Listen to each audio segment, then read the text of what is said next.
Welcome back to Raised by Giants live discussion. Good to see everyone. Welcome everyone in the chat and any moderators and or channel members out there. And to anyone that's listening to the replay, thanks for joining us. And if you're listening to the audio only, welcome.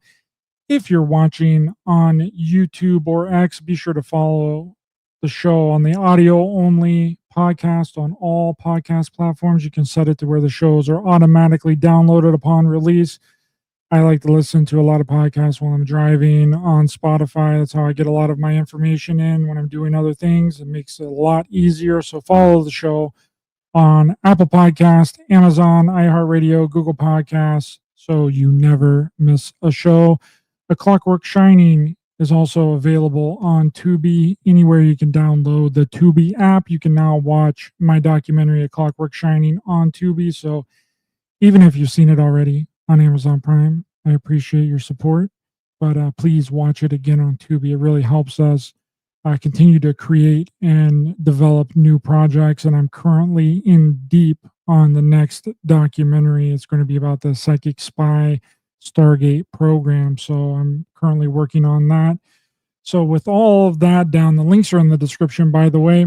We have a panel of guests here today with us. First up, we have Nick from the Occult Rejects. Nick, what's going on, brother? What is up? How are you? Great to see you again.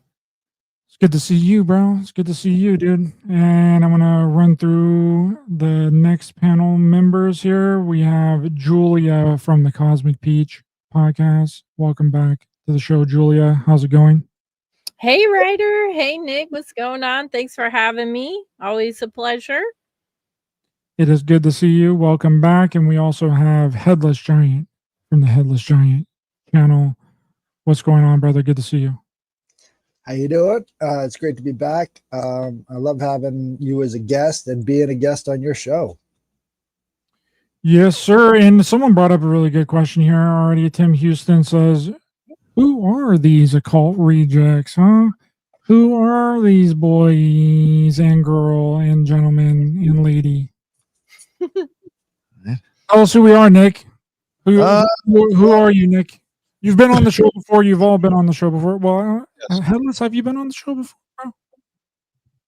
bro? I think so. I'm not sure what it was on, but I'm pretty sure I posted one of our shows on the channel that I did on your show. But anyway, Nick, you're the head of this bad boy.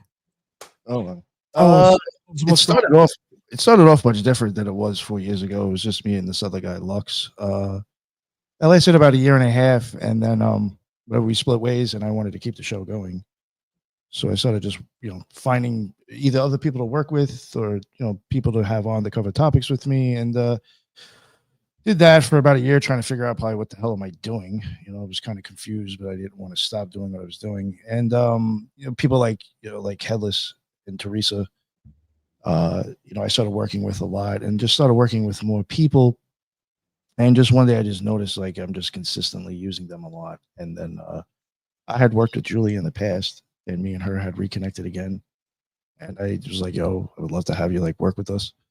And other people too, some other people too that I used to work with in the past. And it's turned into something that I never would have expected.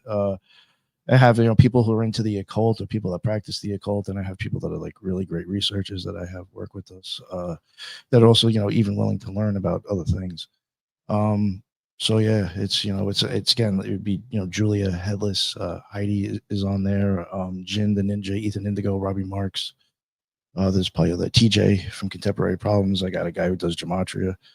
Probably leaving other people out, but as of right now. It's a good shout out, though. It's a good shout out. I wanted to keep it a small group here today, just because it's hard to control eight or nine people all at the same time. I wouldn't I've been involved with them, and I just, whenever I get into a show that has more than like 4 or 5 people, like I just dip out because it's just not even worth it at that point.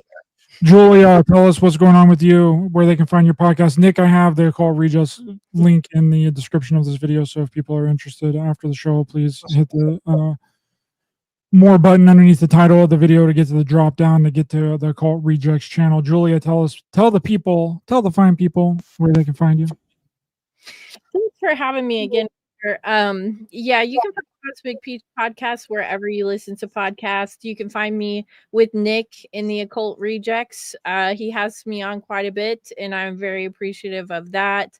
I also work with another conspiracy podcast called The Cult of Conspiracy, where I put out a once a week episode on their show. And it's always something different. And I actually feel really grateful for my podcasting career so far because I work with a lot of people and they always end up having me collaborate with them on projects like the Occult Rejects, like Cult of Conspiracy, and a bunch of other podcasts. But I've met so many great friends this way. It's awesome. And everybody has their own perspective. Obviously, I offer my own. I really like looking into Laurel Canyon and programmed serial killers and Stanley Kubrick's works. I always love to talk about. That's why Ryder and I connected so well. But yeah, I met Headless through Occult Rejects, and I'm having a great time.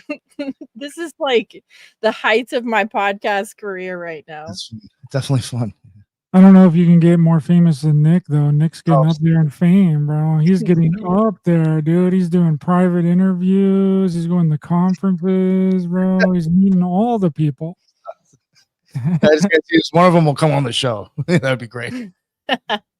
Meeting, what's his name? The guy with the Sphinx. What was his name? Oh, Robert Schock, bro. You got Robert Schock, dude. Come on. Yeah, I can send you. I might have sent you a picture. I didn't post it online because it looked horrible. I didn't like the angle, but yeah, I did meet the guy. I have pictures of me and Randall Carlson. I didn't post that online because I'm like fucking like look retarded trying to take a selfie. Private interviews with Randall Carlson, bro. This guy is moving up in the world, dude. For real. I'm not even joking, dude. That's incredible. I would have loved to have been at that conference. I would have loved to talk to Randall Carlson. But from my understanding, he was doing a bunch of stuff with Gematria, which we're going to get into here in just a second. But let's get Headless Giant in here. Let's plug your stuff. Let people know where they can find you, brother.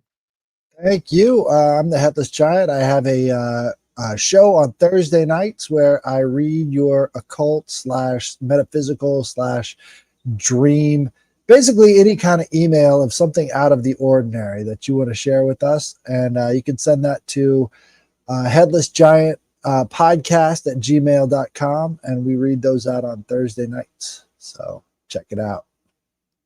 Sweet. Thank you, Headless Giant. Appreciate it. So let's start out with this freaking article right here. Well, it's half open. I got to get rid of this pop-up, right? Pentagon secretly planted Area 51 UFO conspiracy theory to hide classified weapons program bombshell report. And this is from the New York Post. Okay, how many times have I been on your show, Nick? Oh, a lot, actually. Probably about at least 6 times, maybe. I mean, maybe even more. Okay, so how many times have I talked about UFOs and how the whole UFO thing is a giant? I've had you on specifically for that. Okay, so I'm just confirming because I've been talking about this exact article here for many years now. Okay, so this whole thing is so wild. Have any of you guys read this article? It's insanity. So essentially, what's going on is that Sean Kirkpatrick, which is the head of Arrow, he was put in charge to basically investigate all of these cases after the congressional hearing on UFOs, right? And he found that the Air Force hazed members with fake briefings, introducing them to fake Yankee Blue unit that purported investigated alien craft. So they're hazing these people in the military with fake photos of UFOs and fake videos of UFOs, and then they're not telling them that they're fake. Okay. Officials presented subordinates with fake briefings, with rumors speculating it could have been used like as a loyalty or to like spread misinformation, right? And they just now stopped it. They just now stopped giving these new Air Force recruits fake photos of UFOs and fake photos of like fake reports and fake documents talking about UFOs in 2003. Okay, so What They- the fuck? Yeah. So Sean Kirkpatrick also found that the government deliberately left people in the dark when they witnessed secret military projects. Okay, so they're giving them these fake reports, these fake photos of UFOs, and then they're making them believe that they're real and they're letting them run with it. Okay. My God. Such God, as This is the nuclear testing missile testing site in Montana in 1967. You know that whole thing in Montana where supposedly the UFOs came and shut down the nuclear base or whatever. yeah, yeah. Well, that was a test. Right? That was a testing system that was done to see if we could do an electromagnetic pulse. So this was our own military doing it against our own military bases. It was like an Mm. EMP or something. Yeah, to see if it could withstand the radiation of atomic weapons and Yo, retaliate if the Soviet Union was ever attacked, right? And you know what the crazy thing is that I feel like, and I've said this before, I question that story because I feel like that story right there is what made people believe that they're the good guys and they're going to save us when they show up. yeah. I'm with Nick. Yes. Always thought that was like, Mhm. Yep. And after it failed, they said that it was best that no one knew how secret the vulnerability of the site was. So the witnesses were initially left in the dark. They didn't tell them. They said that it was classified. You know what I mean? And then like they just don't tell them that it's like military stuff because they want people to believe that everything that's going on in the skies is UFOs, like extraterrestrial UFOs and aliens, so that they can then cover up their advanced military technology. Ryder, what percentage of America believes that UFOs are aliens? I would say a lot. So the military did all of this just because they love to fuck with us. We now believe that aliens exist because the military likes to fuck with us. That's crazy. Yep. I mean, you couldn't have said it any better. I think they've been running game on us for a long time and getting us all to believe in this UFO crazy thing. I mean, do you guys remember? I don't want to tangent or anything, but do you remember when the movie Signs came out? M. Night Yeah. Shyamalan? yes. Oh my God. I was so Right. sure that was going to be our future. Yeah. I was 100% like they're gonna come down. It's gonna be just like freaking M. Night Shyamalan shit. It's gonna be they're gonna like show up at my little cousin's birthday party. Like they literally have had been working on this forever, getting the fear and the anticipation ramped up for something like that to occur. In my opinion, at least. Yeah, it's word magic. They're playing word magic. They're saying one thing when it means like 10 other different things, which Nick knows that that's the way that the occult like works. That's the way that it all goes. Like it means one thing in one certain language, and then in another thing it means something completely different. So then you end up actually manifesting certain things in your reality because you think that it means one thing, but it really means something different. You know, that's the way that the whole thing works. That's the way that they use propaganda. Is making they say one thing and it means something completely different. Like how many times do they even say outer space anymore? Like I don't want to get on to that thing any really deep, but that's just one of them, right? They don't say outer space; they just say space. Okay, space can be anything. Yes. Okay, space could be extra space in your freaking closet. It could be the ocean. Okay, it could be whatever. Like they don't like, you know. Oh, I get the thumbs down. Oh, the thumbs down. What? No, they don't like that. But that's the way that it works, and that's the way that it works with everything. It's all ritualistic, occult word magic, and they play it every single day. Well, I mean, what do Yes, I you agree think with that. this is, Ryder? Like, do you think that this is interdimensional?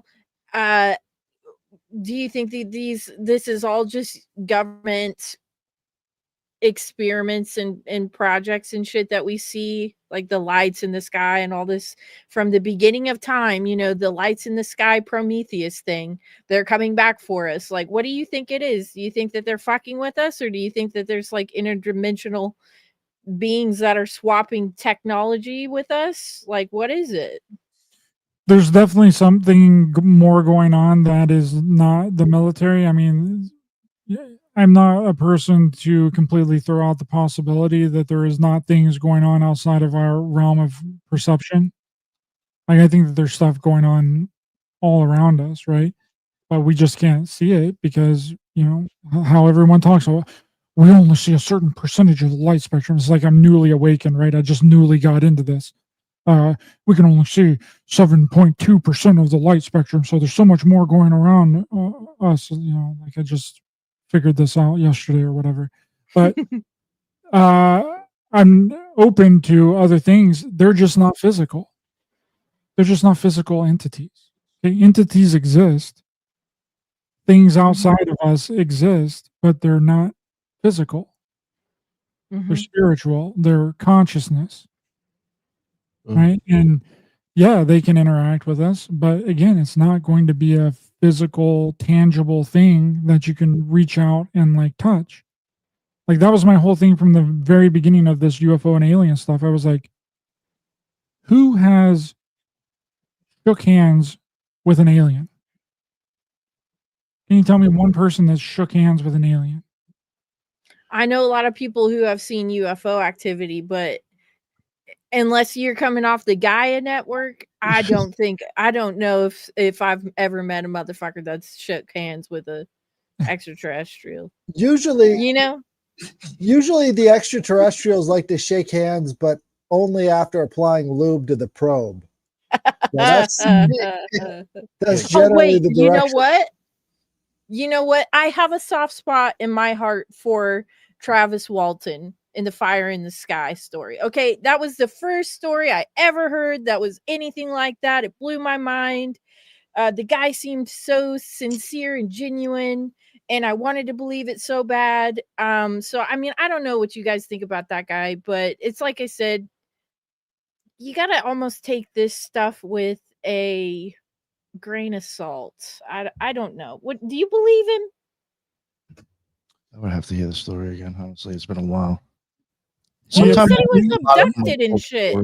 Yeah. He apparently got hit by some kind of, he got injured on the job or something, and then the aliens came and picked him up and like healed him. And then he woke up like 3 days later naked on the side of the road and ran to a payphone and called his family.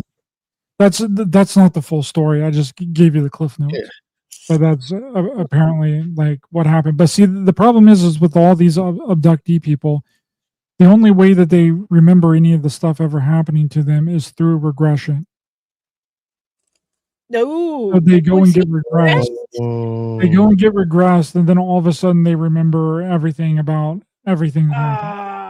Every single one of them, Travis Walton, Whitley Strieber, like all of the main, Betty and Barney Hill, it's the same with every single one of these people. They all had they to were regressed. Yes. Oh fuck. Well, you know what that's like? It's like the false memory syndrome thing, right? They can either give you memories that you didn't have or tell you that your real memories are false. Yep. And that you're making it all up. So that is a double-edged sword right there, because Where they can does put whatever they want. Where does the time go though? Because they have massive lapses in time. I mean, does the military have a pause button? They say that they have lapses in time. I mean, we don't know that. They could have said I was sitting on my couch and the next thing I know, I woke up with my pants down. Travis but we don't Walton. know that. Travis Walton did have that lapse in time. They thought he was gone. And Yeah, then he but what comes if back. they took that motherfucker underground somewhere and bonked him on the head and started programming his fucking mind for a couple days, and then they tossed his naked ass out by a gas station, and he was like calling his brother all freaked the fuck out, like, where am I?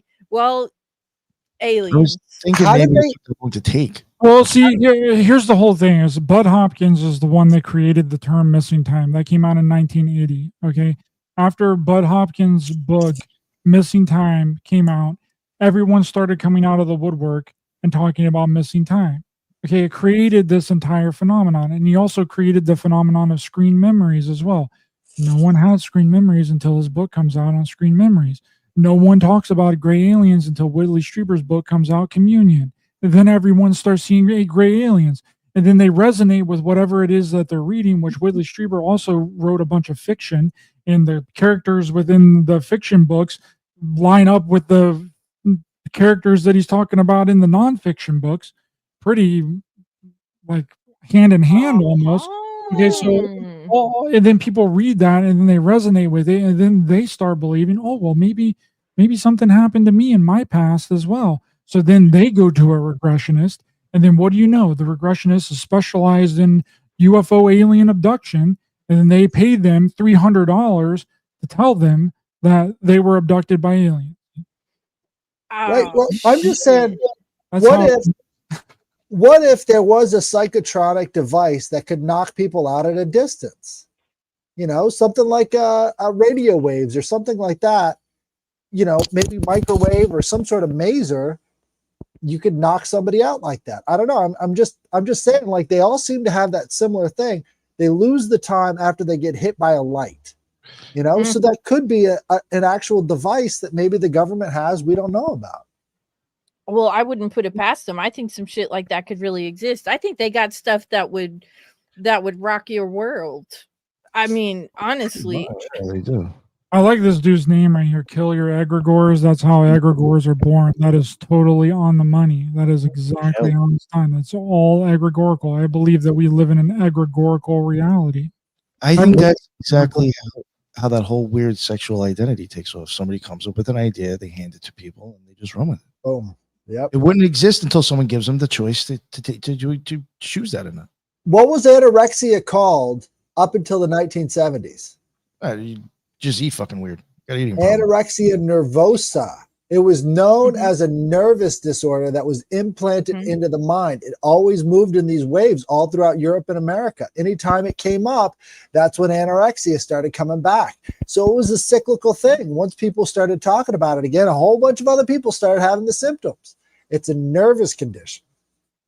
That is true. And then how everything works in cycles. We see that with like religion right now, like in the early to mid 2000s, no one wanted anything to do with church or anything to do with Christianity. And now everyone's jumping on the Christianity bandwagon. You know what I mean? Like they end up like doubling down on it like all the time. And it's just in constant rotation. Do you want to hear the most disgusting egregore story I could ever come up with? So in Japan, come on, Headless. This is a kid's show, dude. No, this is about Japan. So Japan didn't have the concept of depression in the early 90s. So the pharmaceutical companies went over there and tried to figure out a way that they could sell their drugs over to the Japanese people. And so they came up with a solution. They thought they called it the sad flu. And so they introduced the sad flu by giving a bunch of celebrities the diagnosis that they had been infected with this sad flu, which was like depression. And the only way that they could get rid of their depression, or the sad flu in Japanese, is to take these, Eli Lilly pharmaceuticals. So they opened up a $5 billion market by introducing to them the concept of depression. It's not the same in Japan as it is here. They had ways of dealing with it, but now they have drugs to deal with it. Because of the egregore of the sad flu. That's fucked up. And then Eli Lilly and Company is responsible for all of the antidepressants and all of the antipsychotic medications, and they were also the first distributors of LSD for the CIA, one of the first manufacturers in the United States. Well, isn't one of the main active ingredients in some of the old scary antidepressants that like our moms took in the 90s, the main active ingredient is fluoride? So you can't be depressed if you can't feel shit, right? Because it's in your shower, it's in your sink when you wash dishes and brush your teeth and wash your clothes, and then they put it in a pill form, and then you take that and it's in your toothpaste, and I mean you're literally coated in it, and then you're taking it orally. And it's like, well, I'm not depressed anymore because I literally can't feel shit. So, I mean, What I about the guess pink? that's What about the pink pill they gave you at the dentist office that you had to chew up? What was that stuff? I don't remember that. how old are you, Headless? Because I don't remember that shit. Was that I'm an 80s 42. thing? Because I'm a 90s. That's I what had it this was. baby. Fuck. Probably was. At the dentist. If somebody tried to put a pink pill in my mouth at the dentist, I swear to God, I would spit that motherfucker all the way across the room. I don't even like to get my teeth cleaned because honestly, if you use fluoride-free toothpaste and you brush the shits every day, the amount of time you need to spend at the dentist should dwindle to almost nothing. I mean, really, they're like some of the biggest con artists of all time, dentists. Especially with removing your wisdom teeth. I did this whole thing on the wisdom teeth and like why you should not get them removed and why they are always telling you need to get them out and shit. I mean, think of the name in itself, wisdom teeth. Why are you taking that out of my mouth? It's like part of my skeleton. Well, I mean, why are you circumcising all these babies in the United States? Ooh, that's a good one. That is that. That Thank is you. All other fucking. Mm-hmm. Yeah, Still there's a do bunch it. of screwed up things that we do that other countries do not do. I mean, the United States is the most circumcised country on the freaking earth. Mm-hmm. Since the time I was a kid, the amount of circumcisions has dwindled to almost nothing. So Are from you that sure about time, that? yeah, hardly anybody is doing it anymore. They can't even give these things away at the hospital. Nobody wants it. Well, thank God, because Oh, it's yeah. a ritual. Yeah, that's good. Yeah. That's a blood ritual that they're performing right Right. at the hospital. It's 1 out of every 300 little boys dies from the circumcision that they get at the hospital. 1 out of 300. Dude, Headless, I don't have a Man. penis, but let me tell you something. what the Okay? I was watching this lady on YouTube and she was like, for all you new moms out there, I just wanted to teach you guys how to properly clean and dress your son's circumcision you know, Terrible. while it's fresh or whatever. And she's talking about how the blood crusts onto the bandages and you have to rip them off, reopen the wound, blood going everywhere. When they shit in their diaper, the shit gets in the open wound with the bloody pussy bandages that you have to rip off and redress every day. And she's basically giving like a how-to for like new moms out there. And it's like, why the fuck are we doing this to our little boys? Why the fuck is this necessary? Because it's control. clean. That's what they say. Because it's clean. Okay, it's cleaner if they're circumcised. That's right. When they shit in their diaper and they get shit in their dick hole, blood and pus, that you're right. It's so much cleaner than being uncertain. Like the logic just, I can't process it. You know what's worse? We don't even do it like they barely even prick theirs. And Americans have to clip off the whole thing. All in Dude, the if first you minute. It's look- like, what is going on? if you look at biblical circumcision, they were barely cutting the tip off. Okay. When you look at American circumcision, it's like you got to cut half your dick skin. Like, why am I cutting half my son's dick off? He hasn't even gotten a chance in the world yet, and he's got half a dick. Like, why would I do that? How could you ever possibly trust the medical institution after they've been doing this to us for this long? And nobody stood up and said, hey, guys, this is really stupid. What are you doing? Why are we cutting our son's dicks off? None of them even says it. Yeah, well, they have these things now, right? It's like a stretcher. It's like, oh, well, you can just stretch it out, and you could. Who's doing It's it? ridiculous. That sounds like medieval torture. It's like a dick stretcher. How about just don't cut it off when they're a baby? Like, that's a part of your anatomy that you should have every right to decide if you want or not. Like, who am I to make that decision? That's it. Get him on the dick stretcher. Right. Can you imagine? Yo, I'm done. That's All a right, real that's thing, it, guys. Nick. We're done. It's over. It's called a dick Right. stretcher. That's what it's called. Okay. We're cooked. Like a We're dick pic. cooked. We're chopped for tonight. We're done. Yeah. That's what happens when you go live at 12. EST. First, It's only $9.50 for me, so I'm Yeah, still that's in true, good yeah. spirits. Yeah, no, it's great. This is awesome. first they tell you it looks better, and then they're calling you a chopped man. Which is it? I've had both, and I will tell you, there is a difference, obviously, but I don't think it's significant enough to cut my son's penis off. Obviously. Well, I mean, that's the thing. It's like it's been driven by women all these years. It's like, well, I want him to look like his daddy. It's like, what? Who thinks like that? Yeah, because that's what guys do. They take their son into the bathroom and they put their dicks next to each other and they have a dick piss party and they compare dicks while they're pissed. Like, what does that mean?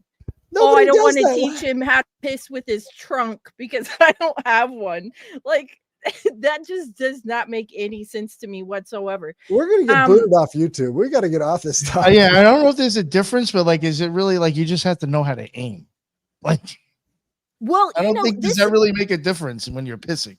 You know, I what I'm don't saying? know. I mean, I don't think it does. But what I will tell you is I've actually worked with someone named Sean McCann. He has the Wake the Dead podcast. Nick, you're familiar with him. Yeah. He does excellent work on circumcision and the ritualism behind it.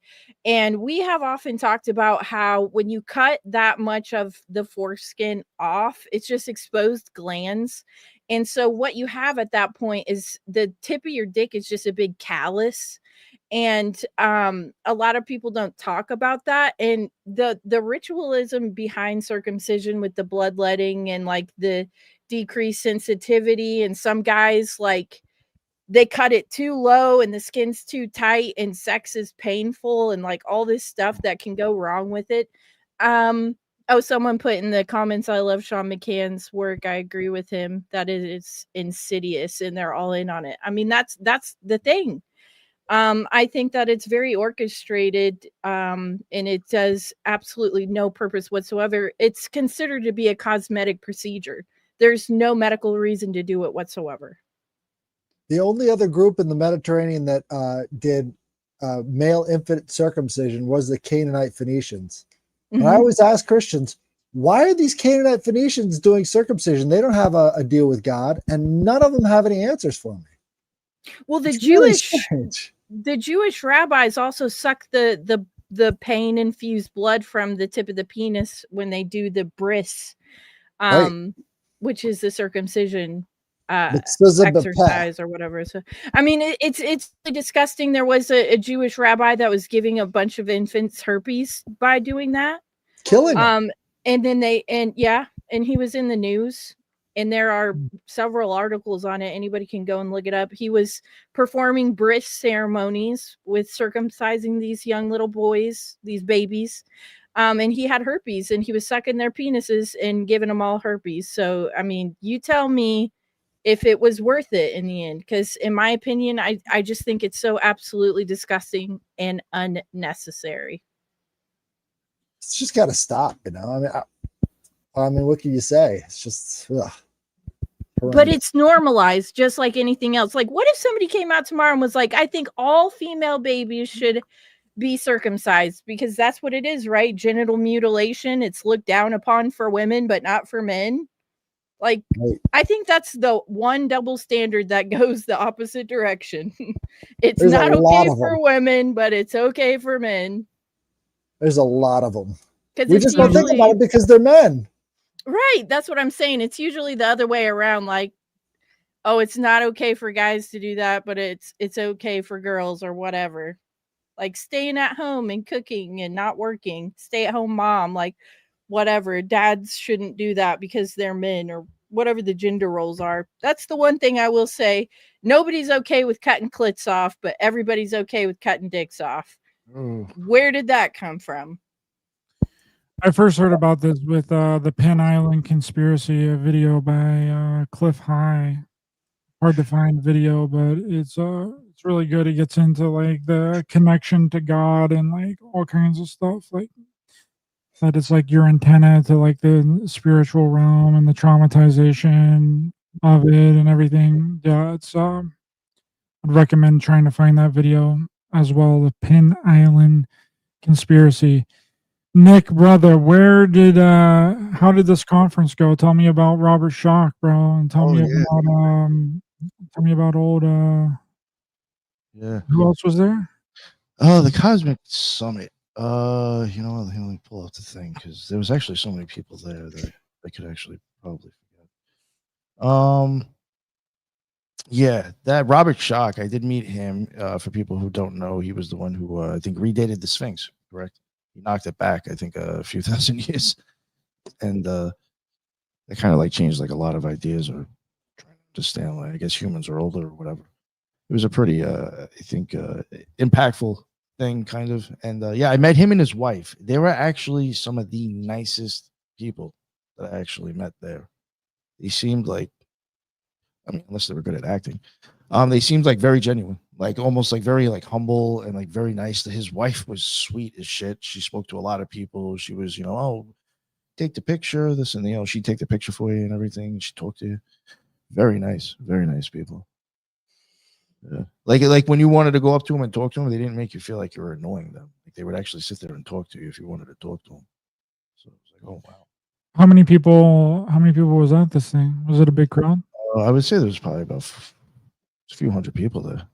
It was enough. I mean, I would say probably about 400 or 500. Maybe I'm wrong. Yeah. And those are the types that I like. Any hot chicks? I mean, yeah, there was some around there. Were they like weird alien, No, I will say extravagant, flashing their boobs to the no, nothing like that. I mean, but there was a lot of different people there. I guess I would say different.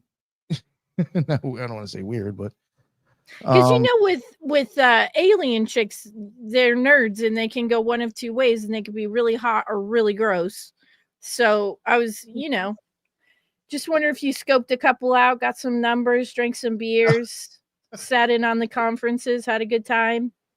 I will actually say most of the people there, believe it or not, were probably my age or older. Oh, really? Yeah. There was not that many younger people there. There was a group of kids, younger kids that were kind of like Ashton Forbes' entourage. There were some of the younger people there. I actually got one of them coming on the show tomorrow. Yeah. But yeah, most of the people there were probably like 40s or older. So it was, but what were you asking? Yeah, Robert Schoch, I met him. I met Randall Carlson. Took pictures with him. I did a special, I guess it was a private interview that's going to be on a documentary on Mount Pilot with Jim McKelvey. He's got 2 books on Mount Pilot, and he has like a bunch of research on that place. And kind of the reason Randall Carlson even came there is because he got him to look at Mount Pilot, and that was out there. And then they got him to the convention, blah, blah, blah. But this guy, Jim, was like, and Mount Pilot was like a huge reason for the event. And yeah, I met him, and they did that. I recorded that interview, and that'll be used in a documentary. Who else? I met Ashton Forbes. I spoke to him for a little bit. He did say, what do you think of that guy? What do you think about I'm curious as well. Very interesting. My opinion, I think he's actually just a nerd. I went up to him and tried to talk to him about some stuff, and my honest opinion, the look in his face and his mannerisms, he was uncomfortable.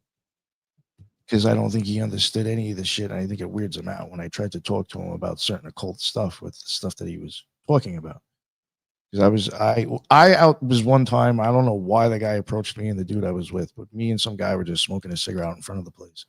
And Bob Grenier came out, and he was one of the people that spoke with Ashton Forbes. They did like a 3-hour lecture together. And Ashton went first, and then Bob went next. Bob came out, didn't know who the fuck this guy was at all. Even when he approached us, the only reason I paid attention was because he said something like, he came out and he says, so what do you guys like think about this place so far? And the other dude's like, oh, I forgot what he said, but then he mentioned something. He's like, oh yeah, he's like, I'm really looking forward to see you speaking with Ashton. And I was like, oh, what the fuck is this dude? So I'm like trying to like peep his fucking. We all got like badges on and shit. And I was trying to look, and I was like, oh, Bob Greener. I'm like, I'm not sure, whatever. And then he looked at me and he's like, so like, what brought you here? And I said, I kind of explained the situation about me filming, and I was like, honestly, I said, there's certain things here that I said for myself, I said, I'll just be honest, I'm into the occult. I'm an occultist. I said, that's the shit that I'm into. I said, I do think there is the science behind the magic is being shown here. I said, I even think some of the stuff that Ashton might be showing is teetering towards that. And this guy like lit up. And he's like, it's really interesting. And he just started talking to me. And then like anytime I saw that guy after that, he would like say hi or like shake my hand again. And I saw him speak with Ashton. And when I asked Ashton about my idea that I said to Bob that he actually entertained and spoke to me about, Ashton seemed really fucking uncomfortable. Like he even like stepped away a little bit. You saw a look in his face. Like it was almost like, I'll be totally honest with you, if I was there and there was people, believe it or not, there was people actually knew who the podcast was. That blew my fucking mind. That people actually there knew who the fuck I was and the podcast was. I was like, oh, what? You're not supposed to know who the fuck I am. Like, but if I got like a weird fan coming up to me, I guarantee you I'd act the same way. I'd be like, oh fuck, who the fuck is this? Like, oh God, how do I get out of this conversation? I almost felt like that's how he was acting when I was trying to talk to him about it. So unless like he's being propped up and used by somebody else, I don't think he's actually like a magician trying to mind fuck people. He's the guy that went on Candace Owens and was talking about the Malaysian flight, right? Yeah, that's what he said he'd come on. He said he would come on our show to talk about it. I watched that. He's actually well, yeah, sure. I mean, I'd have a ton of questions for the guy. I mean, I watched that twice, that Candace Owens interview with him, and I was convinced at the end. I mean, there's a lot of people, I don't know, Ryder, if you've seen this, that are saying like, oh, it's been debunked, it's been this, it's been that. I don't know if you followed up on that, but I mean, I'd be curious to ask him some questions on it for sure. Oh, one thing I just want to say real quick, even because of what this lady's saying on the bottom, when Ashton and Bob Greener did their thing together, Ashton covered like all like the documents and showing like the proof of all this stuff existing. And then Bob came in and started showing how he thinks some of the symbolism, some of the things you're seeing and the science actually matches up with like Freemasonry and Templar symbolism. So it was like he kind of took one and then went to the old side with it with the other speaker. So, I had even said something to Bob later on. I had seen him when I was like, I don't think your boy is really into talking about the occult. And he had even said, he's like, he said, that's really not his thing. He's like, but he's kind of like easing up to it. He's like, this went fairly well. He enjoyed doing this. So he's like, I think that went well. So that even made it sound like they got paired up to speak together. So I don't even know what to tell that. Yeah, I'm at like a weird crossroads with the Ashton Forbes stuff. Like, I don't know really which way to lean on it. Because there's been people that's come out that's been like it's a stock image, it's stock photos, like, and I've seen that. Stock images and stock photos. So it's like, and then like what we were talking about before the show started, like this AI stuff, bro. Like you can make a really good freaking video and make it seem like it's real, but then at the same time, I'm like, okay, well, because I've always said like, if they were to release something that was 100% real, like let's say right now someone dropped a video on all the social medias and they were like, this is the real deal, it's of a freaking UFO abducting account, like account emulation, whatever, okay, and it was 100% real, was 100% legit, no one's going to believe it. I'm with Ryder. Oh, yeah. So it's like I'm on one side or the of the fence or not. Like it could be real, and then it might also not be real. Yeah. It might. One thing I will say, out of his presentation, if you don't believe in the video, the thing that blew my mind is the stuff that he did show that exists and technology that does exist. You're just like, Jesus fucking Christ, really? You're talking about like educational. So I mean that was actually what impressed me at his presentation. He really wasn't sticking on actually, if I remember correctly, that video. He was actually showing like the technology that exists. It's like the zero gravity stuff or the You're Like that, talking and, about yeah, like energy or like zero gravity or like stuff that the right. Yeah, no, I agree with you. I government's think that testing. stuff is real. What the fuck? Yeah. I think the zero Well, gravity stuff, all that stuff, it exists in my that's even like opinion. Skinwalker Ranch. When we covered Skinwalker Ranch, it's like who knows what the fuck's really going on over there. But when you start looking at the documents of the testing that's going on over there, it doesn't match what the fucks we're being told is going on over there. Yeah, You there guys was are talking laser. about skinwalkers and UFOs, but yet you're testing all this other weird shit and looking for different shit that has nothing to do with any of that. Well, it's because it's a government ran test facility, bro. They're shooting rockets into the sky. They're letting balloons go off, and then they're like letting a bunch of hot air balloons and weather balloons all up in the sky. And then they're bringing astronomers in and being like, "Look at that! What is that up in the sky? That's a UFO." Well, you just let off freaking weather balloons like 30 minutes ago, bro. Like, what are you doing? Have you guys It's heard of this? It's really ran by the government. It's a government property. Well, have you heard of the Stardust Ranch? It's like another No. one of these. You have heard of it? But that guy claims that he killed gray aliens with a katana. Yeah, he sure the fuck did. He said they were running and ripping through his wife's pussy and all kinds of stuff. Yo, They said what? they were holding her down and possessing her, and she was. I don't know what he was. He says all kinds of stuff, but like that place was on an episode of Ghost Adventures, and Nick and I talk about Ghost Adventures all the time because if it ends Julia. up on Ghost Adventures, there's something fucking wrong with it. Julia. What were you gonna say, Headless? There's a third one. It's the Bradshaw Ranch, and they all make a perfect line. Oh, Was somebody ripping and running through that guy's wife's pussy too? no, Or was you want to hear some juicy gossip? Actually, I don't want to. I really would rather, honestly, because I'm trying to get this person on. I don't want to say the specific person I heard this from, but I'm not making this up. Somebody had said that they refused, that they were actually asked to go on Blind Frog Ranch? Have you guys heard of that one? Blind Fog Ranch? Blind Frog Ranch? Oh, I've heard of it. No, I've heard of it. It's over in that Skinwalker area place, and there's been shows about it. It's been on this and that. E.T. rape. This person was asked to go over there. It's like the whole Skinwalker Ranch types. Okay, scenario. okay. They were asked to go over there to do, to be on the show. And the person was like literally telling me and a few other people, they said, after I read the script, I called them back and I said, I can't do it because it's fake. He's like, if you see anything on that show, it's all scripted. It's fake. It's like, damn, you just threw them under the bus.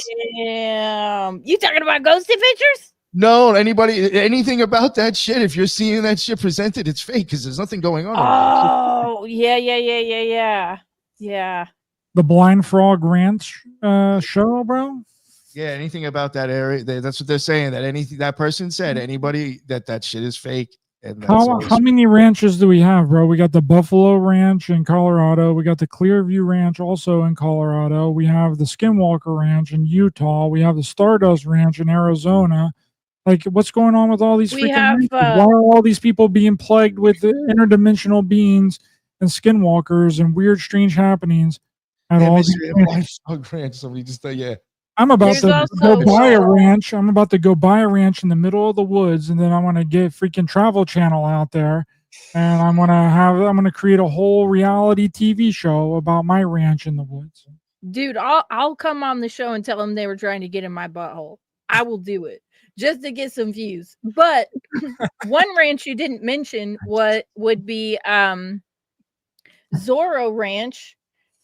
Talk about buttholes getting ripped and ran through. That place is crazy. And did you know that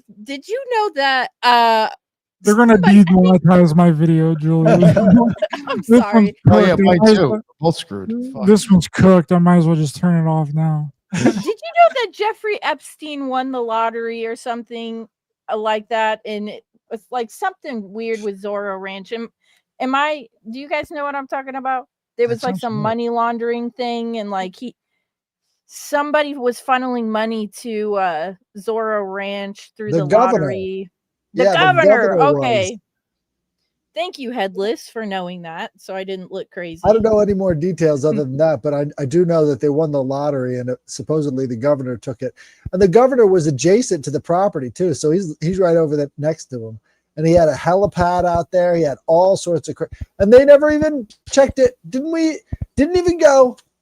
FBI didn't even check there. Isn't Of that course crazy? not. That's so freaking crazy. Nick, if you don't mind, I actually had a question for you based on a conversation that we had about that place you went to. Oh yeah. Oh yeah. I don't I could talk. Really quickly, Well- thank you, Tara Jackson, for your $2 support of the show. I'm not sure. I think that might be on Nick's channel, but either way, thank you. I don't know whose channel it's for, but thanks for your support. We appreciate it. Tara's Oh, awesome. yeah. She always comments really nice stuff about me. I appreciate it. She loves you. But maybe you don't want to let the cat out of the bag too soon or anything, but I was just curious because we talked about a presentation that was given at this conference you were at, that some information has come out about Mary Magdalene, or yeah, I could even show if you want to, I can even present the video footage. I was just curious what you think, what your thoughts are about that, because it's like some Da Vinci Code shit. Yeah, basically when Scott Wolter and Timothy Hogan, Monday morning they did a 3-hour presentation as well. I think it was after the Ashton Forbes and the Bob Grenier one. It was at the same time when Randall Carlson was doing sacred geometry, and he actually had like people like sitting there drawing the shit too. It was wild.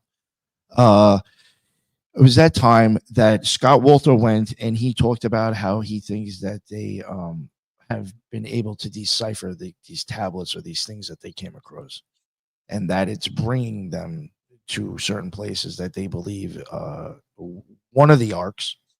They're claiming there's multiple arcs and that they're like free energy or some type of energy source, that they have one of those. And I think if you play the video, I'm pretty sure they say Jesus and Mary's bones. They think that they know where they are, and that they within a year they will have the sites that they think that that these tablets are pointing to will be scanned with the same type of technology that scans the shit underneath the pyramids. And they said if it's there, they're digging it up. And they said they're presenting it to the world. Well, wait, didn't Jesus ascend into heaven, bro? Well, he did come back for 3 days, right? After 3 days.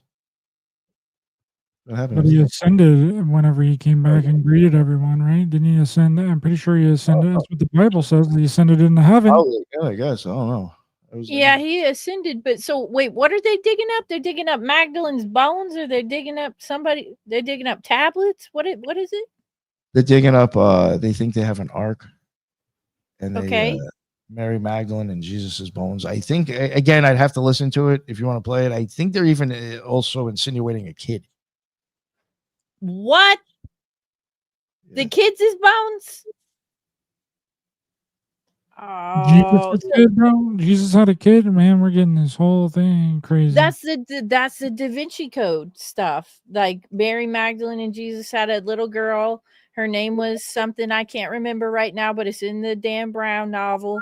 And that's where the whole Grail lore comes from, is that there's this divine bloodline that all the elites that rule the world come from. And that's why they think that they have magic in their blood, and the Merovingian kings and shit were descended from this bloodline. And when you texted me that, the first thing that popped up into my mind, obviously, is the Da Vinci Code, because they were saying like they're looking for Mary Magdalene's bones or whatever. But do you feel like even if they produced a corpse, like, would you believe it? Like if they said this is the corpse of Mary Magdalene and we did DNA and there's motherfuckers that are related to this bitch, like what are your thoughts on that? Like, do you believe that? I'll be totally honest with you. With that situation, I think as long as it gets presented to the world, it doesn't even matter if it's real or not. Because it's like the thing that Ryder opened up with the UFO alien thing. You know, they've been lying to people and saying like, oh, this is a UFO, and just kidding, we were fucking with you. And it almost makes me think that they would try to do something like that with this, like, oh, this is Mary Magdalene's bones and Jesus had a child, and you know, there's all these elites and they're, you know, the good guys, and just to fuck with us. Their reasoning behind this, and if people want to hear this, I do think I have it out either. It might be on YouTube, or if not, it's on a video. Does he talk about it in this presentation? Yeah, All right, let's They just kept saying it 'cause people being lied to. He got it confirmed for us, and so now what we're going to do is So we're okay to play this? Oh There's yeah, good it's on my it? own stuff. Yeah. Okay. we know what we also have through a series of journals. We know what's in the art, the vault. There's actually a couple of different vaults in North America that are in secret locations, but one of them's up in Montana, and we're hoping to open up the one in Montana. There are some arcs that are in it, as well as some other things, and our hope is, Scott and I, we've been doing a number of television shows like Mysteries of the Knights Templar on Gaia that we've hosted, and it is time to reveal this stuff. And even though the orders and our indigenous brothers have been sitting on this, and sisters have been sitting on this.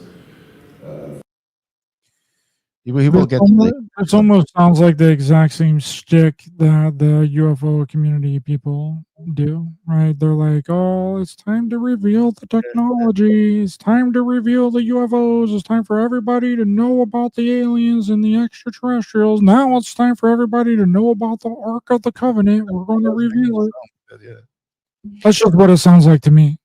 It also sounds like when all the QAnon people were coming out and like they're going to reveal all the crimes against humanity and they're going to reveal these lists of people who have done these things. You're not going to be able to brush your teeth. You're going to be so fucked up. You're not going to be able to go to work. You're not, when you find out all these crimes against humanity. And it's like, here we are, 2025. I still haven't heard a fucking peep about that shit. I would love for that to be real. I would love for them to come out with a list about crimes against humanity, but I ain't seen the shit. All I know is that these guys are the ones who would be equipped for it. If his lineage does actually go back through the Knights Templar line, there's stuff he knows about that, if he's trying to reveal it, I don't know why he's trying. He didn't say why it's time. But, if anybody's going to know, it's going to be somebody like that. I mean, they found Templar coins inside that, the money pit up in Canada. There's something to this. I think they do claim it's that they say it's their right or their job. Like this is what they're here for. They say something like that too. Okay, let's continue. For, centuries now, it belongs to the world. It doesn't belong to us. We've just been the guardians of it. So our hope and our prayer is to be able to open this up, reveal these things to the world, and that it'll be, again, it belongs to the world. And its purpose is to bring about a new age, this new age of Aquarius that we're going into, and that these arcs utilized. Oh, damn, it's skipping. Why is it skipping, bro? I thought maybe it's the quality's too good. I don't know. It's the spells. He put spells on it. Put spells on it? You hit it with the juju, bro? Says it's playing too. Yep. What's wrong with it, bro? Dude, I think we're already in the age of Aquarius. I think we are already smacked I out. thought we already went into it. They'll be able to bring about a new, be put on the world grid sites. That's like horrible lag. Yeah, it's messing up really bad. But that also sounds like, I don't know if you guys remember in 2020 with the grid stuff where they were saying in Australia that they were going to open up some kind of Pleiadian box or whatever that was going to send us into the fifth dimension. You guys remember Ryder, have you been listening to David Wilcock? That was just a big thing in the community back during 2020, that like everyone was getting together to meditate at the specific time that was going to open the box, and then the whole planet was going to be transformed into the fifth dimension over the next evolutionary level above human. And the Pleiadians were going to come back and give us their sex robots and cloning technology, and everything was going to be great. I think Wilcox does claim 5D. He has. Dude, Wilcox claims a lot of things. He thinks we should just put crystals in our beehole and go sit in the sun and start channeling the Archangel Michael, and that portals are going to open up and all this stuff, and the blue avians and the bird peckers and like whatever it is that he says. It's just, you guys, you have to understand, when I first started my conspiracy theory journey, I watched Gaia incessantly. I was getting really into David Wilcock and that Corey guy that he always had on. I still to this day really love Jay Widener because he focuses on other stuff. But yeah, I mean, I thought that was all real at one point, and it just got me to thinking, like, how many people never woke up from that? Like, they still follow him on YouTube. They still put crystals in their beehole. They're still doing the singing bowls and waiting for the blue avians to show up. And it's like, I don't know. It's kind of crazy. It's like a cult. Yeah, and then you got to bathe in your pee. You got to bathe in your pee, and then that's how you contact Archangel Michael. You fill your bathtub up with pee for like months at a time. And you Look at Nick. He's done it before. That's how he knows. No, I'm just, who the fuck does that? It's actually urine therapy. That's actually the exact opposite of what I've heard about these angelic journeys. I don't know if you guys have read the ancient works on the soul journeys that a lot of these rabbis would go on. They said that they had to do these ritual baths over like 3 weeks because the angels hated our smell so much that they had to keep doing these ritual baths over and over again before they could take the soul journey. So it's, with urine. No, just a regular bath. But obviously, like back then, they're talking about how they stank, so they're trying to get that off of them before they can go into the presence of God. But you know, they had that stanky ass booty hole. That David Wilcox would probably take you to a completely different place if you're bathing in your own pee. That's like the South Park episode where they get high on the cat pee cheesing. That's what he wants everybody to do. He wants everybody to start cheesing their balls off. I don't know. I don't understand why these entities and these things are like so concerned about like us. Like, I don't really get it. Like, oh, I can't contact you because of your smell. Like, oh, I can't contact you because you jerked off yesterday. Like, what the fuck do you mean, bro? I'm with Ryder. You know, they're supposed to be like esoteric spiritual beings. Why do they have a sense of smell at all? I mean, like, you have to think back in biblical times when they were taking a bath once a month and like the angel appeared to Mary and told her like she was going to get impregnated with the Son of God. You think like she probably had some like dank ass puss smell, and like she was still getting some. I'm just saying. What if they were all on drugs? No. What if they were all on drugs? What if these are just savage hallucinations that they would get into over days and days of taking from their own BO? That could be their too. BO was so fucking strong they started hallucinating. We're talking about a once a month showering occurrence. Iraq is still like that.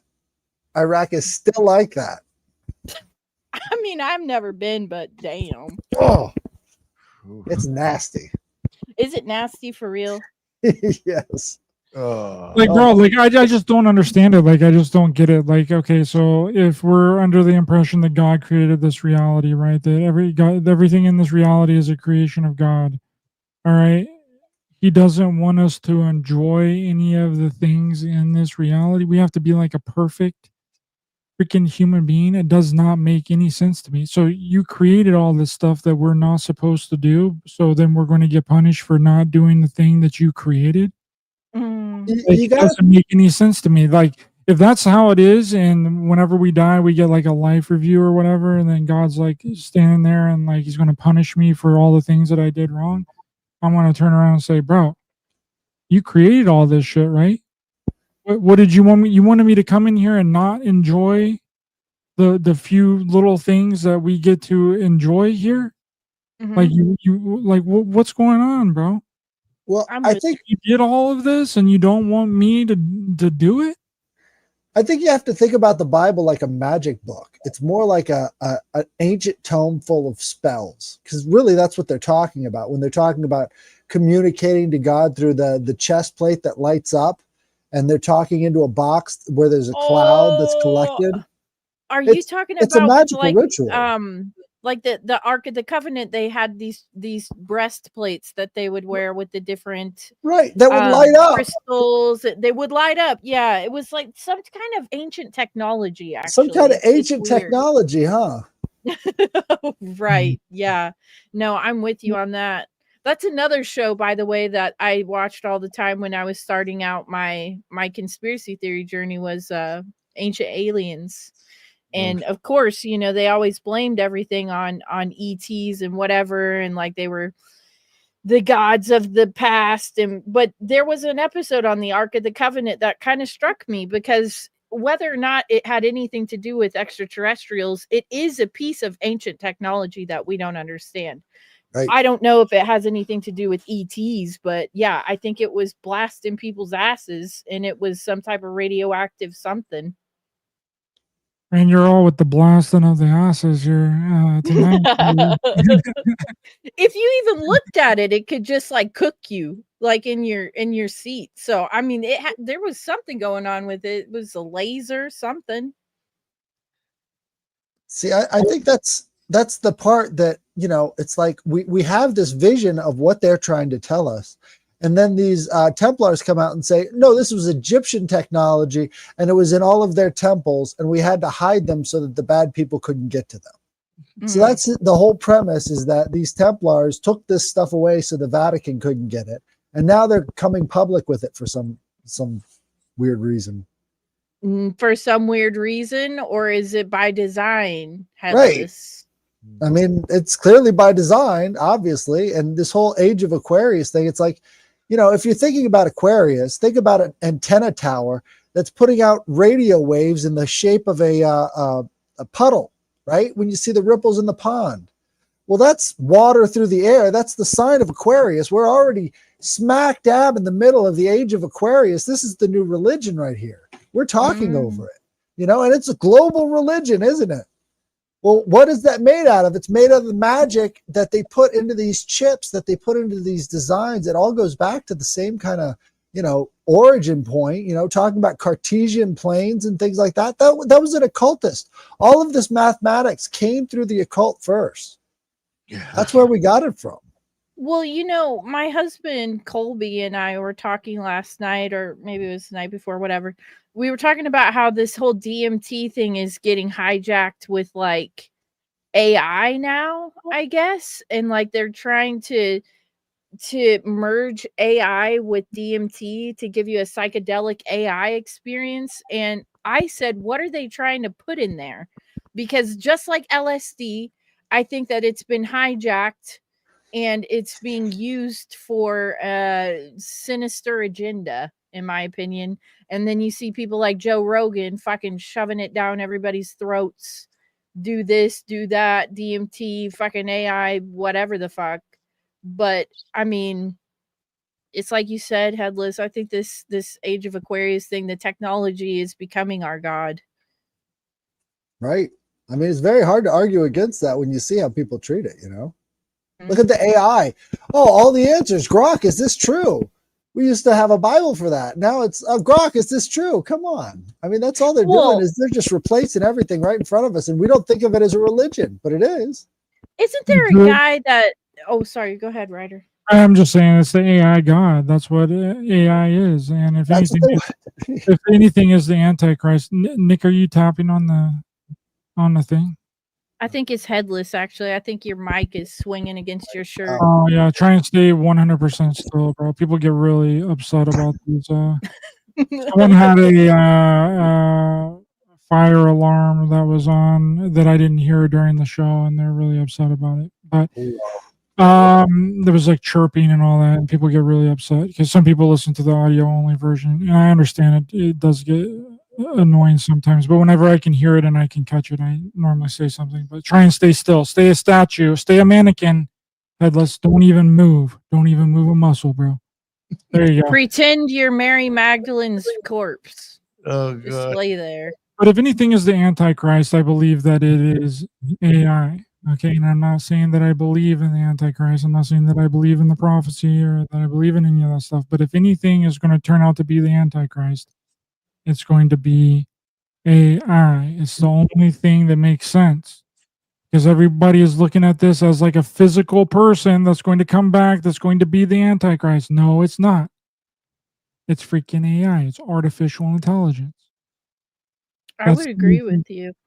That's the only thing that it can be. It's an all-knowing thing. It collects all the information. It has all the data. Right? It's God. It's the Antichrist. It's the false God. It's the only thing that makes sense to me. And everyone's mistaken it for it being a literal physical human being. It's true. It's not. Here's the thing. I don't think they can get the bugs out, and I think the bugs keep getting worse and worse and worse. So we're putting our entire lives in the hands of these idiots out in Silicon Valley who can't seem to code to save their lives. I don't know if you've noticed, but everything has gone down in quality online recently. It's because they keep making these budget cuts of all of the people doing the actual important work, and they're putting out crap like this AI garbage that just turns into more and more garbage. Like it's just slop in, slop out. And it's just going to keep getting worse because I don't think there's anything new being produced. It's going to keep recursing upon itself to create those sort of hypnagogic, hallucinations that they're prone to do. And the hallucinations are going to get worse. It's not a life form like the rest of us. This thing is only going to be eating on itself. Do you think it's whatever Jack Parsons and what's his nuts conjured in the desert? You think that's what AI is? I don't know, but I mean, in terms of spirituality, you can see the direction that it's going in. It's not a pretty place. Mm-hmm. Yeah, there's a guy selling microdosing chocolate bars. I'm pretty sure there's a big conspiracy theory podcaster who endorses this. But the guy who created these microdosing chocolate bars apparently is communicating and channeling some god of AI that has inspired him to do this. I don't know. Again, my husband Colby told me about this. He knows a lot about that kind of shit that I'm not aware of. But are you talking about that guy that has the AI program that tells him to go onto the desert and like do a certain thing on a certain day or whatever? I forget what the name of it is. Someone was telling me about this the other day. He has like a whole podcast. Yeah, does he sell microdosed chocolate bars? Because probably maybe I was gonna say because whatever he's doing, he's selling people things to eat. Kind of like Joe Rogan. I'm sorry to bring him up again, but it's like, don't put something in your body just because he said so. When the fuck? He used to be the host of Fear Factor. When did this has gotten out of hand? He used to host Fear Factor. He is an actor. He refuses to say David McGowan's name when somebody brings up Laurel Canyon. He won't actually talk about Laurel Canyon. He thinks it's all fake and shit. And he's telling people to do DMT, and he's talking about this guy who's communicating with AI like it's a god or something like that. And it's like, take my supplements, do mushrooms, smoke DMT. It's like, no thanks, Joe. Fuck you. Well, you know they're bringing back Fear Factor, right? They're doing a new series of Fear Factor that's going to be hosted by Johnny Knoxville, I believe. Oh, jeez. What? Well, at least it's not Joe Rogan. If you noticed, Joe Rogan was the first one to be perfected using AI. So, like, they had his voice out there. It was all over Joe Rogan. That was the very first, sort of iteration of all these AI video clones and voice clones, and they nailed it.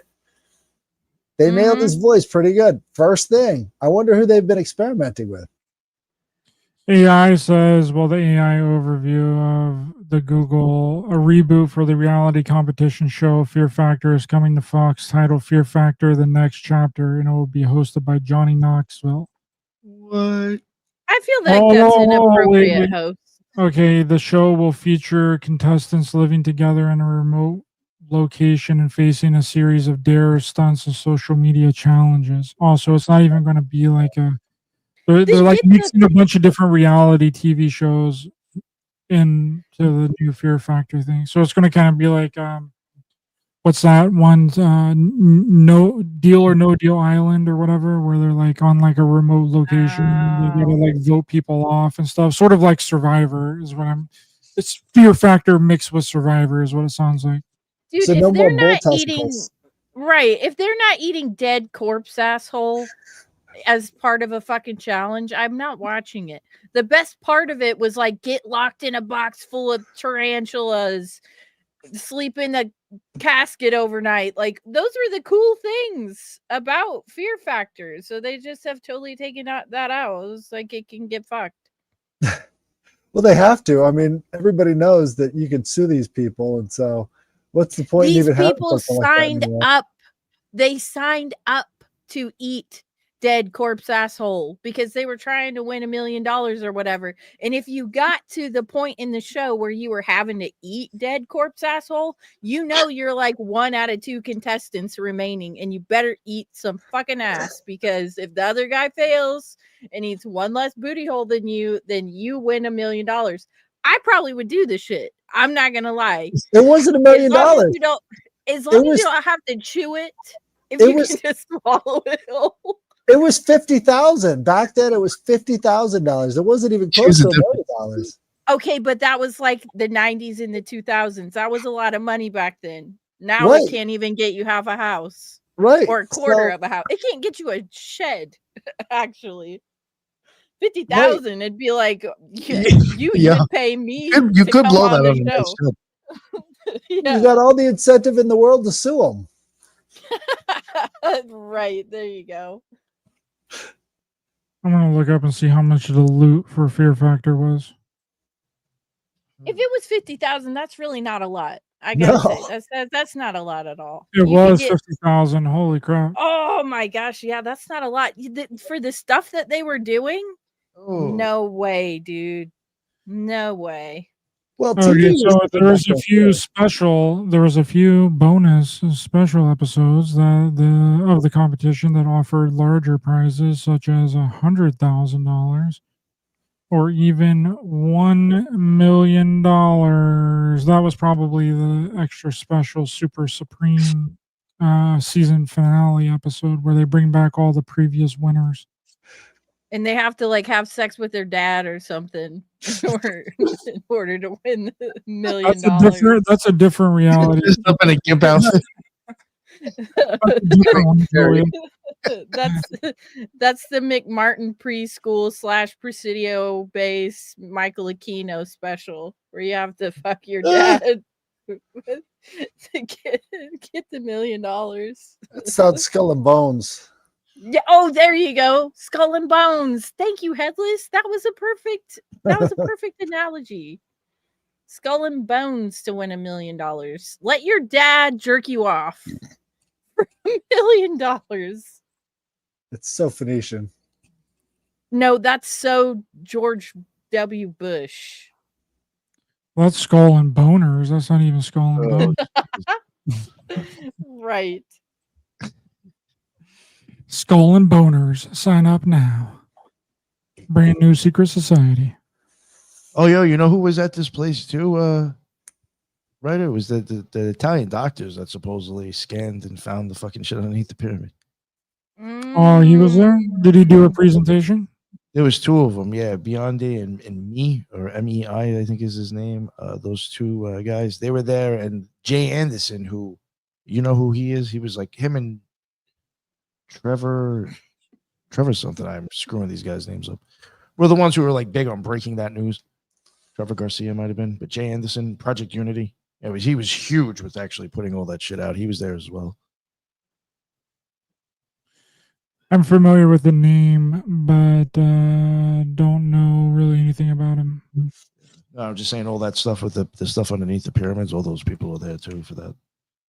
What Oh, do you were think there- about that? Do you think that what's the deal with that whole situation? They did say somebody else, a totally different team, is going to be doing the same shit. And they said if somebody else gets the same results, they said it will confirm it. I don't know, who knows? But they were also showing how there's other teams that have gone out there and not used the same type of technology, but have used something different that has shown that there is stuff underneath, but it's just not giving that detailed of a picture. Doesn't it remind you of Edgar Casey though? Because somebody bring him up about that, but I unfortunately don't know as much about Edgar Casey as I should. Hall of Records underneath the Sphinx. Yeah, that's what he said. He said there was a Hall of Records underneath the Sphinx. He wasn't the first one to say that either. There were other people throughout all of antiquity that were talking about these Hall of Records that existed before the time of Atlantis. It's not an uncommon thing at all. So, they've been thinking about this for a long time. I mean, again, Age of Aquarius is as good of an excuse as any. It's time for this stuff to be revealed. We need to reveal. You know what? One One thing I do want to throw in there is that even when it comes to like the planets and stuff with NASA, I think that is just a whole mind fuck. I think it's a magical mind fuck. I think it's very Nazi-esque. I think Nazi magic is actually just fooling people with the visions. Like you're seeing something presented that's not truthful. You're taking it that way. I'm just going to be honest with you. During World War II, people forget how fucking useful Italy was. And if you want to maybe keep going on, which I think right now we're still being mind fucked with Nazi magic, you got to find Italy at some point being in there. And this is all coming from Italian people. Mm-hmm. Yeah, a lot of the I'm things. just saying, there's a whole possibility. You never know. But I do think right now, in this day and age, I think we're being mind fucked hugely on the TV. And I think that's magic. My friend from your Missing the Point podcast is in the comments. I saw him, yeah. True. He said the specific scanning technology is incapable of scanning the depths they have claimed. Which I have no idea, but I wouldn't put it past them. You know what's funny? In the press conference that I dropped, they do ask them that question and they do give the answer. I couldn't tell you what it is because I didn't listen to it. I just put it out. Mm-hmm. I was like, fuck it. I'm like, I made sure it started at a decent point and it ended when it was supposed to end, and I just released it. I was like, I don't have enough time to listen to every single thing that I filmed. But I think that the problem with this is that the same technology was also used to scan underneath the Great Pyramid, and it showed the underground area that's underneath the Great Pyramid. And I don't think that the ones that the underground structure underneath the other pyramid is that much further down than the one that I could be wrong. I don't know. But I don't think that it's that much further down than the one that's underneath the Great Pyramid. So if it's accurately depicting the one that's under the Great Pyramid that everybody knows about, that people can go down there and check out and look at, then it's not out of the realm of possibility that it is also scanning accurately underneath the other pyramid. Well, there's a couple problems. The scans that they showed didn't include one of the chambers they knew about in that second pyramid. And so everybody took another look at that and said, wait a second, you're missing something here. So again, that's just a preliminary. They have to do it again, which I think is a good thing. And well, I was just going to say that what we really should be looking at is the Herodotus's catacombs, which they discovered with ground penetrating radar several years ago. And they have been denied over and over again access to this catacomb complex. It's like 2 football fields under the ground. Herodotus was talking about it. This is where Pythagoras was initiated. This is where Plato was initiated. All these other people from around the region were, initiated at that complex, and they refused to dig it up because obviously it's pretty important to the rest of world history right there. So everybody's talking about this second pyramid. I think it's all just smoke and mirrors. They don't really have it, but if we can get some more testing equipment down there, let's go down, 100 miles downriver to get to that Saqqara pyramid with the, massive catacombs underground. That's a huge part of history, but hardly anybody wants to talk about that place. Okay, and you can just agree, any of you agree or disagree, but this is my problem. I'll believe them that they found some shit under the pyramids and they're scanning stuff and they're doing whatever. I will believe that when they will admit that Hebrew slaves with whips and chains and pulleys and carrier pigeons did not build the pyramid. Okay, if they can come out and say that we don't know who built this motherfucker and there's some shit underground that we have never seen before, I would say I'm willing to entertain that. But they're still going with Hebrew slaves with whips and chains and horse and cart and pulley systems built the pyramid. And I'm supposed to believe you that you found some underground catacombs or whatever? I don't think so. Well, because they're not telling the whole truth about it.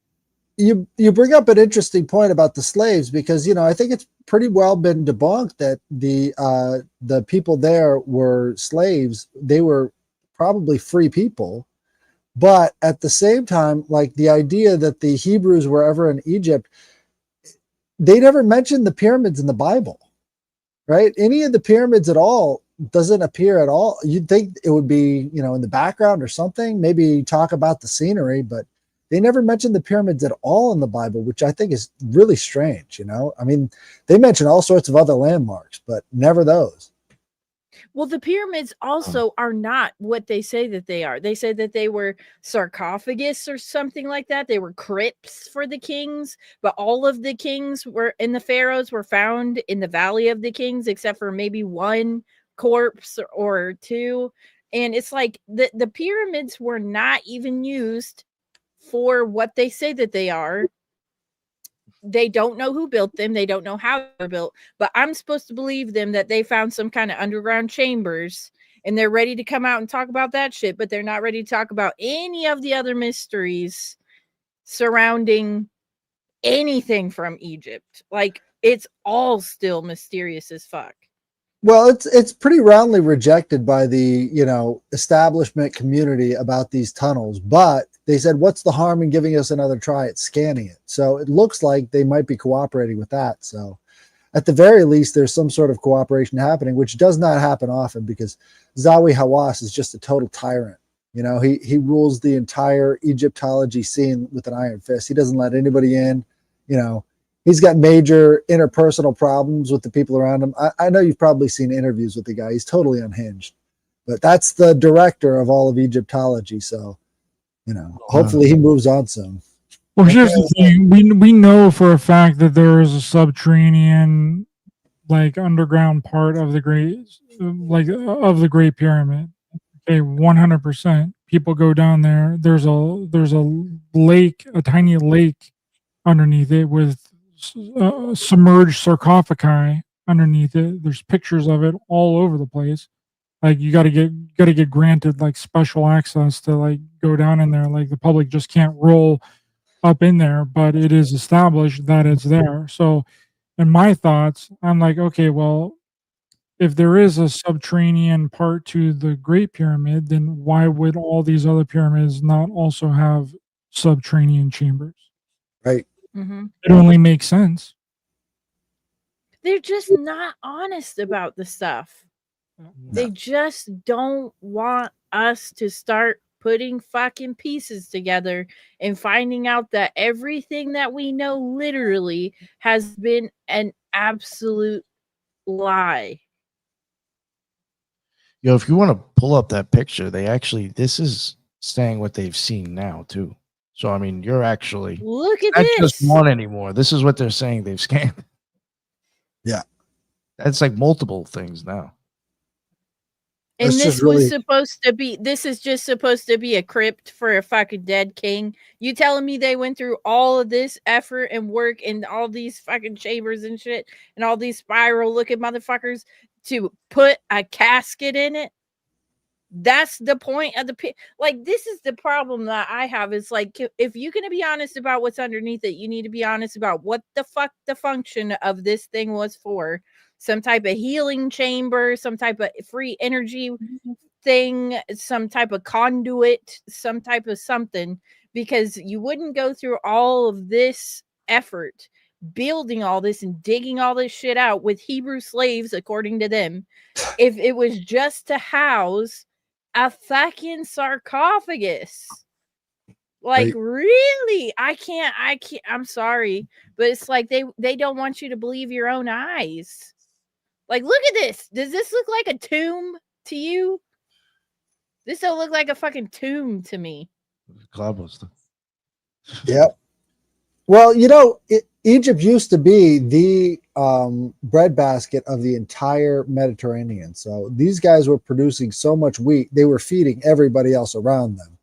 And that's a major agricultural achievement. If you think of this as the same way that they have megalithic structures up in Northern Europe that actually help germinate the seeds, it could be involved in some sort of agricultural ritual. I mean, this is the center of the entire production all over the Mediterranean. They had to have that. Again, this is why the Nile was so important to them. This was their economic powerhouse. Well, here's the thing too, like, what do we do, like, now in, like, this time, like, this day and age, like, this generation, like, if we want to try and survive a cataclysm, right? Like, into the world, what would we do? Like, let's say that we knew, like, the average person knew that there was going to be this giant cataclysm, or like this big, huge, like, I don't know, nuclear disaster or whatever, that we were going to be bombed. The first thing that people think of, go underground. Hey, what if these were like some freaking early bug out shelters? Like, Literally. let's go up underground. Let's survive some sort of giant cataclysm that we know is coming soon, so we can wait it out. We can wait it out down in these things, then come back up whenever it's over. I mean, you got the whole story of the Hopi ant people, Oh yeah. Mm-hmm. right? Where these beings would come up out of the inner earth and then grab the humans when the cataclysm was about to come and take them down to their secret underground lair to wait out until the cataclysm is over. Like, this could be some, like, freaking doomsday ancient prep and shit. Well, if you watch that one series, that Graham Hancock series, all of these ancient cultures throughout time had these tunnels dug out, and we're talking about a flood that was supposed to be coming. And somebody put in the comments about Darren Kuyu, which is another ancient civilization that had tunnels underground in preparation for some type of cataclysm, just like the Hopi people with the ant people. And if you look at the Sphinx, there is clear water erosion on the Sphinx, and there is water erosion in the Grand Canyon. So some type of cataclysm did come through there. We don't understand what it was because they lie to us about everything. But it's like Ryder is saying, we don't know what those things were used for if they're under there. Some type of hideout, some type of underground tunnel system, some type of, we know the flood's coming bullshit, and they were preparing for it. Like, it could be anything. They're never going to tell us the truth, though. In my opinion, they're never going to tell us the truth. That only makes sense to me because that's what we do today. Mm-hmm. That's what we do today. We want to go underground to, like, hide from something that may be coming. I mean, that's what freaking, what's his name? The owner of Facebook, Mark Zuckerberg, he's got an underground freaking thing that he built in Hawaii. Like, we all do the same thing. We have underground military bases because that's the easiest place to hide. Mm-hmm. 100. So, like, it's like, why would we think that it would be any different back 1,000, 2,000, 3,000, 4,000 years ago? It'd be the same thing. They would have the same type of feelings. It'd be like, we need to go underground, bro. So I got to ask you a question. What about these nuclear TBMs under Dulce, New Mexico? Do you buy any of that story? Well, the Air Force is out there hardcore, and they had like nuclear silos and like all kinds of underground stuff. That's kind of wrapped up into the Paul Benowitz stuff. The lady Myrna Henson or whatever that supposedly was abducted by aliens and then went to Paul Benowitz and then said that she woke up in some kind of weird facility that had like body parts in it, like floating body parts, and she saw aliens and like all that stuff. And then I had Rick Doty on the show, and then he was like, "Well, what she could have woken up in is one of these like underground nuclear silos or whatever, where they have like these things out there in Dulce, New Mexico." With dead body parts floating? Well, that's what she exaggerated, and that's what she told Paul Benowitz, and that's what she told the regressionists that came, and that's the basis for the entire extraterrestrial military joint base that is supposedly going on. And then you get the Phil Schneider stuff that also, yeah, with his little melted fingers. They can be killed. That's what he was yelling up on stage. That freaked me the fuck out when I first heard that story. The same thing with the Art Bell show. They're triangulating on me. They're going to get me. They're going to get me. I thought that was all real. Like really the realest shit. But what Ryder's talking about, imagine waking up and seeing like some type of underground like Jello pudding mix with like some dead body parts floating in it and shit like that. That is traumatizing. That is terror. That is horror. That is horrific. I would just this is the kind of stuff I feel like they really do to people though. And then they'll like do the regression thing and tell them they had like an ET experience with the dead floating body parts in the Jello mix. Well, I think wasn't she just feeding him a story, or what did yeah, because I want to talk about Doty a little bit. Doty is the guy who spread all of this stuff. I mean, what was it like interviewing him? He saw the Jello mix? No, I mean, Richard Doty is like legendary in the whole UFO community. He switched sides and then became, so he was originally working for the government spreading disinformation, and then he switches sides.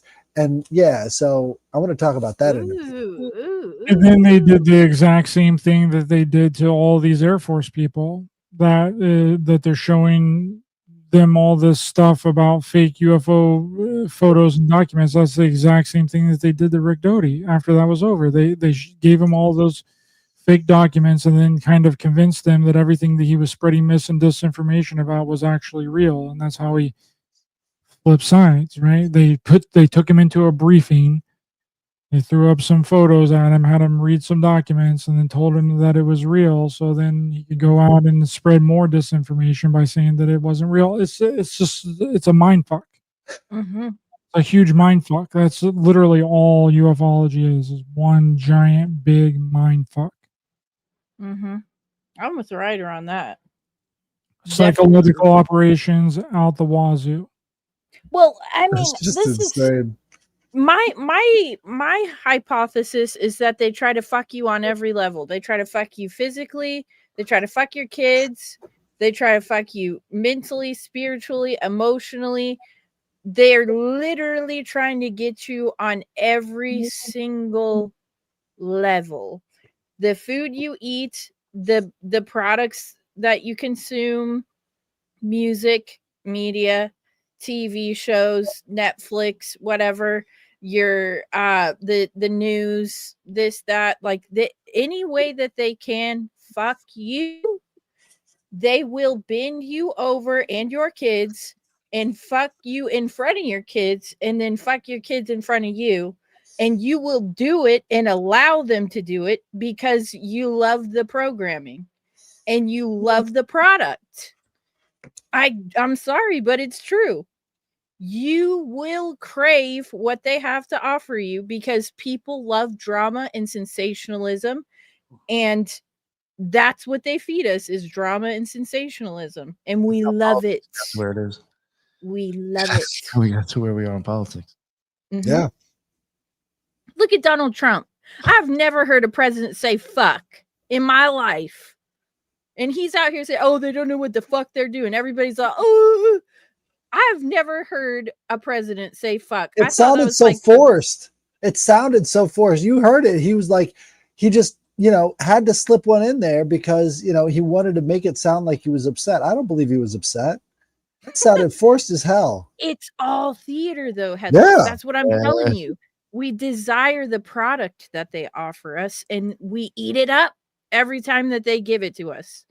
And so that's why I literally every single thing that crosses my path, I have to wonder if it's all just fucking bullshit and lies and whatever theater stuff. I mean, if you've made it through Program to Kill and Weird Scenes Inside the Canyon, you will know that everything that you love is manufactured in some kind of way. And everything that you're afraid of is manufactured in some kind of way. Extreme curation behind the scenes. Yes. Yes. I agree. That's a good title. That's what I should have named this show. That's a good idea, Headless. Oh, you know something I wanted to say real quick too about that shit underneath the pyramid? They're saying that they think that's older than the pyramids too. Well, that would make sense. So where you want to go with that now too? All right. Like Well, they built it and then they be. put. Oh, go ahead, Ryder. No, it would have to be because you'd have to have the base first, and then you'd have to Right. build the pyramid. Yeah, no, but The I think foundation. that's a significant difference, which is pretty crazy. Yeah. Just the drills alone would be unbelievable. I mean, how could you possibly drill out that much material using Hebrew slaves with whips and chains. This is my problem, Headless. Oh yeah, and like They're gonna- logs. Skills. Yeah, they put it on a log and they quarried the limestone from a fucking quarry that was 1,000 miles away using logs and ropes and pulleys and Moses and the reeds. And they fucking built this shit. And that's what they want you to believe, but they won't tell you. that Templar guy? His explanation for everything comes to monoatomic gold. He says monoatomic gold reverses gravity. It's like a anti-gravity generator. This is how they moved all these stones in ancient Egypt. And it's also the manna from heaven that you see in the Old Testament. It's this monatomic gold. And that's just the most new age answer you could ever possibly give. Isn't that the shit they're trying to put in all the supplements now? Right. Okay, that makes me not want to fuck with it. That makes me not want to, that makes me hate it. Because if they're trying to mass produce it and put it in a bunch of supplements, I don't want it. Right. Well, Whatever is being sensationalized, I don't want it. I think he's just given an easy explanation. He doesn't know. Nobody knows. I know. That's the problem.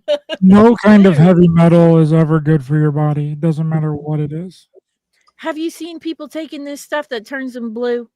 This silver, Like colloidal coils. silver. You tell me that's good for you. You tell me, look me in my eyes and tell me No. drinking colloidal silver. But Joe Rogan said, so therefore we must do it and look like fucking Smurfs. Yo, he because- promotes that? He promotes that? All of that shit. Look at somebody in the comments. Methylene blue. Look at this Yeah. stuff. Colloidal silver. That's the All of this is poison and probably toxic to your body. I'm not saying that because I'm like a health expert or anything like that. And if it's good for you, then take it. I don't care. But I would suggest these weird fringe monatomic gold, methylene blue, colloidal silver. Like, why you like eat a banana? Eat a fucking salad. Why think- are we doing this? I think it's this whole drawback to this version of alchemy where they're making gold out of, lead or other elements. The whole idea is that if you're infusing your body with gold, it's a good conductor and all the rest of this stuff. It'll That sounds maximize occult your- to me. Right. It'll maximize your neural plasticity and all the rest of the stuff. I've yet to see any of that, but that's the claims. But again, it's so basic. I can't believe that everything comes down to monatomic gold. It doesn't make sense. Headless, that sounds like some shit from Harry Potter. Okay. Right. It's just like, I don't want to put something in my body that Dumbledore created in fucking the Sorcerer's Stone. But it'll send you into the fifth dimension, Julia. That's what everybody wants. We all want to be connected and ascend into the fifth dimension. That's what it does. Yeah, and I'm just like not one of those people that cares about like balancing my chakras or like doing any of the shadow self or anything. Like, I know that it has a purpose and I know that it's very beneficial, but I'm so lazy that I just want to just do the bare minimum to get through life. And my chakras have probably been fucked since I was in like second grade, and I just don't care to balance them because I actually enjoy who I am as a person. You got to get those balanced, Julia. You got to get those tuned. You got to get them spinning in the right direction, Julia. With like the tuning fork and have the there you go. Hit it. That's a jam right there. I love that tune. Put it one more time. Headless is gonna balance my chakras. I'm not very good at it. This is the wrong thing anyway. Oh, there we go. There's a good one. Oh, there it is. There it is. Oh, you feel that? In my beehole. Yeah. You've been dechakratized. Thank you. I needed that. All right, we're gonna end this bad boy. Thanks, guys. Thanks for coming on. Really appreciate it, Nick. Where can people find you online, brother? The Occult Rejects on BitChute, Rumble, YouTube, and all major podcast hosts. Julia, where can they find you?